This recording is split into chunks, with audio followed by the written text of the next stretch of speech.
Hello everyone, this is Shivangi. Welcome to shift classes. तो इस video हम डिस्कस करने वाले हैं यूटिलिटी फंक्शन से रिलेटेड एक न्यूमेरिकल। तो जो यूटिलिटी फंक्शन की फॉर्म है कई तरीके की होती हैं। तो ये वाली जो फॉर्म है वो है आपकी कॉब डगलस, ठीक है, Cobb Douglas production function utility function की ये फॉर्म है आपकी, जिसमें आपको जो कमोडिटीज़ हैं उनको उसमें पावर में दे रखी होगी। तो आपको पहचान लेना है, ठीक है, और उनके बीच में मल्टीप्लिकेशन होगा तो वो कौन सा प्रोडक्ट आपका जो है यूटिलिटी फंक्शन है कॉब डगलस। साथ साथ यहाँ आपको बजट कंस्ट्रेंट दे रखा है। कई बार डायरेक्ट ना दे के आपको लैंग्वेज में दे रखा होगा, भाई थ्योरी में लिख के दिया होगा कि भाई प्राइस ये है गुड का, कमोडिटी का प्राइस वाई, ये प्राइस जो कमोडिटी है वाई उसका प्राइस ये है और उसकी जो इनकम है वो 90 है। इस तरीके से आपको जो एग्ज़ाम में दिया होता है। अगर डायरेक्ट बजट कंस्ट्रेंट गिवन भी नहीं होता है तो आपको बनाना आना चाहिए बजट कंस्ट्रेंट किस तरीके से बनता है। कमोडिटी, ठीक है, दो कमोडिटी एक्स और वाई की बात हो रही है। तो हम जो कंज्यूमर होता है वो अपनी जो उसकी इनकम है, भाई उसकी इनकम हमें कितनी दे रखी है, 90 दे रखी है। तो इनकम है, इनकम के से ही इनकम कितनी है अपनी इनकम में, वो जो दोनों गुड से कॉम्बिनेशन ले सकता है। तो प्राइस की मल्टीप्लाई होगी दोनों के, ठीक है, जो भी दोनों के प्राइस गिवन है उनको ऐड करके फिर हम क्या हमें पता लग जाएगा कि उसका बजट कंस्ट्रेंट क्या है। फिर आता है अब यहाँ पे हमें निकालना है क्या, एक्स और वाई की वैल्यू निकालनी है। तो किस तरीके से निकालेंगे, अभी आपका जो जून 23 में क्वेश्चन आया है वो भी आपका इसी के ऊपर बेस्ड है, ठीक है, यूटिलिटी फंक्शन के ऊपर। वो भी मैं आप लोगों को कराऊंगी, लेकिन उसमें एक चीज़ मिसिंग है। तो जो चीज़ मिसिंग है उसको समझाने के लिए दूसरे न्यूमेरिकल का इस्तेमाल करूँगी मैं, क्योंकि वहाँ पर वो न्यूमेरिकल अधूरा है। तो हमें यूटिलिटी फंक्शन ये दे रखा है बजट कंस्ट्रेंट 2x + 4y = 90। तो सबसे पहले आपको क्या करना है, जो भी आपको यूटिलिटी फंक्शन दे रखा है उसकी मार्जिनल यूटिलिटीज़ निकालनी है, दोनों ही जो कमोडिटीज़ हैं उनके रिस्पेक्ट में। तो पहले हम पार्शियल डेरिवेटिव निकलता है, भाई एक बार हम x की निकालेंगे और एक बार y का निकालेंगे। तो जब पावर के केस में मैंने आप लोग को समझा रखा है, कई क्वेश्चन मैं करा चुकी हूँ, अगर आपने प्रीवियस वीडियोज़ देखी होंगी, कि अगर x की पावर n है, ठीक है, इसी से समझाती हूँ फॉर्मूला हमेशा। अगर क्या है x की पावर n है तो पावर आगे आ जाएगी, फिर हम एज इट इज़ x को लिख देंगे बेस को, फिर पावर में से हम क्या माइनस कर देते हैं, 1 माइनस कर देते हैं। तो यही फॉर्मूला हमें यूज़ करना है जब हम डेरिवेटिव कर रहे हैं। भाई डेरिवेटिव का यही फॉर्मूला होता है जब पावर के केस में। तो हम x के रिस्पेक्ट में कर रहे हैं तो y एज इट इज़ रहेगा, y को एज इट इज़ लिख देना है। x की पावर कितनी है, 0.25 दे रखी है, तो 0.25 आगे आ जाएगा x, फिर 0.25 में से हम क्या माइनस कर देंगे, 1 माइनस कर देंगे। जब हम 0.25 में से 1 माइनस करेंगे तो 1 क्या है, बड़ा है 0.25 से, तो आंसर क्या आएगा हमारा, नेगेटिव। तो हमारी पावर क्या हो गई है, नेगेटिव। तो हमारी वैल्यू क्या आ गई, मार्जिनल यूटिलिटी ऑफ x कितनी आ गई, 0.25, x⁻⁻ 0.75, y की पावर 0.5, ठीक है। अब हम मार्जिनल यूटिलिटी निकाल रहे हैं किसके रिस्पेक्ट में, y के रिस्पेक्ट में।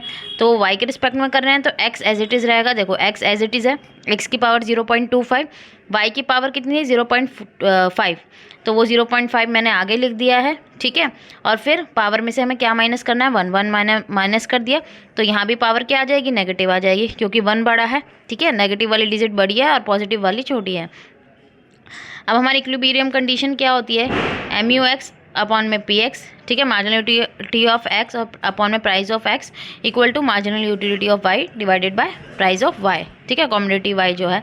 तो अब इनकी वैल्यूज़ हम यहाँ पुट कर देंगे। भाई x की वैल्यू, मार्जिनल यूटिलिटी की वैल्यू ये आई थी, y की ये आई थी, प्राइस x का 2 है और y का क्या है, 4 है। भाई बजट कंस्ट्रेंट में आपको दिख रहा होगा, बजट कंस्ट्रेंट क्या था, 2x + 4y = 90। तो जो 4 है वो y का प्राइस है, x जो है 2 का प्राइस है। आपको ध्यान रखना है एग्जाम में अगर डायरेक्ट बजट कंस्ट्रेंट आता है और आपको प्राइस वहाँ पे यूज़ करना है, तो आपको ध्यान रखना है बजट कंस्ट्रेंट में ही उनके प्राइस जो है वो छुपे हुए हैं, तो कंफ्यूज नहीं होना है एग्जाम में। अब वही सिंपल हम यहाँ पे अपना मैथमेटिक्स जो है हमें कैलकुलेशन करनी है। 2 से जो है 4 कैंसिल हो गया, ठीक है, 2 से 1 2 पे कैंसिल हो गया। तो और 0.5 से 0.25 जो है कैंसिल हो गया। भाई 5 जो क्या होता है, 25 होता है। तो 0.5 से 0.25 कैंसिल हुआ तो कितना आ गया, 0.5, ठीक है। इतनी तो आपको इतना ज़्यादा डिफिकल्ट मैथ्स नहीं है कि आपको ये आता नहीं होगा, ठीक है। तो हमारे पास यहाँ पे इस तरफ क्या बच गया, लेफ्ट साइड 0.5, x⁻⁷ 0.75 माइनस की, ठीक है, y की पावर 0.5, और इधर क्या बच गया, देखो यहाँ डिनोमिनेटर में भी हमारा 2 बचा हुआ है, तो एज इट इज़ लिख देना है आपको, ठीक है। अब हमने क्या करा, x को एक तरफ ले लिया और y को एक तरफ ले लिया, ठीक है। ये 2 यहाँ डिवाइड में था, इधर मैं इसके पास यहाँ मल्टीप्लाई में ले आई, तो 0.5 की 2 से इंटू होगी तो क्या आ जाएगा 1.0। भाई 5 2 जा क्या होता है 10 होता है, लेकिन यहाँ डेसिमल है तो 1.0 हो गया। ठीक है 1.0 और 1 लिखो या ना लिखो मल्टीप्लिकेशन में कोई फ़र्क नहीं पड़ता है। अब यहाँ पे x के यहाँ देखो, यहाँ अब ये चीज़ समझ लो, exponent and power 8th class में पढ़ा होगा अगर याद हो, कि अगर क्या है डिवाइड में है बेस सेम है, भाई बेस क्या है सेम है, x x है दोनों तरफ, लेकिन पावर किस, अब ये बेस सेम है और किस में है ये डिवाइड में है, तो पावर क्या हो जाती है हमारी माइनस हो जाती है। तो 0.75 माइनस 0.25, ठीक है, लेकिन माइनस माइनस क्या होता है प्लस, तो 0.75 और 0.25 को प्लस करेंगे तो कितना आ जाएगा हमारा 1।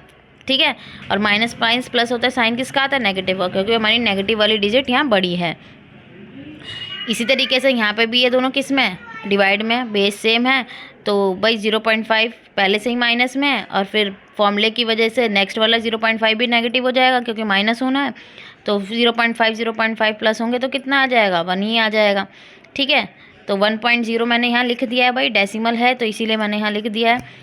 तो ये कितना हो गया हमारा, दोनों नेगेटिव है। अब x की पावर भी -1 हो गई, y की पावर भी -1 हो गई, लेकिन हम माइनस में तो नहीं लिख सकते हैं, तो जब भी पावर माइनस में होती है तो उसका रेसिप्रोकल कर देते हैं हम, तो पावर क्या हो जाती है पॉजिटिव। अगर a की पावर -1 है तो हम 1/a लिख देंगे तो पावर क्या हो जाएगी पॉजिटिव। एज इट इज़ मैंने इसमें करा है सिमिलरली कि 1/x की पावर -1 थी, y की पावर -1, दोनों का रेसिप्रोकल कर दिया। अब रेसिप्रोकल कर दिया तो दोनों की क्या कर देंगे हम क्रॉस मल्टीप्लाई। ठीक है, तो x इक्वल टू क्या आ गया y आ गया, भाई x की इंटू 1 से हुई x हो गया, y की इंटू 1 से हुई y हो गया। तो इसका मतलब क्या है x और y कॉम्बिनेटरी क्या हो गए बराबर हो गए। अब जो हमें बजट कंस्ट्रेंट है तो उसके अंदर हमें जो है इनकी वैल्यू पुट करनी है। अब किसी एक को पुट कर दो तो x और y क्या है बराबर है, तो मैंने x की जगह y लिख दिया है, तो 2y हो गया ये 2 इंटू वाई, तो 2y 6y कितना हो गया 6y की वैल्यू कितनी आ गई हमारी 90 आ गई, 90 आ गई हमारी वैल्यू। तो ये 6 था, ठीक है, इधर आके डिवाइड में हो गया, तो y की वैल्यू 15 और x और y क्या है दोनों इक्वल है, तो x की वैल्यू भी कितनी आ गई 15। तो यहाँ ये हमारा न्यूमेरिकल खत्म होता है। नेक्स्ट वीडियो में हम दूसरा न्यूमेरिकल डिस्कस करेंगे। आई होप आपको अच्छा लग रहा होगा। अगर वीडियो अच्छी लगी हो तो like it, share and subscribe my channel. Thank you.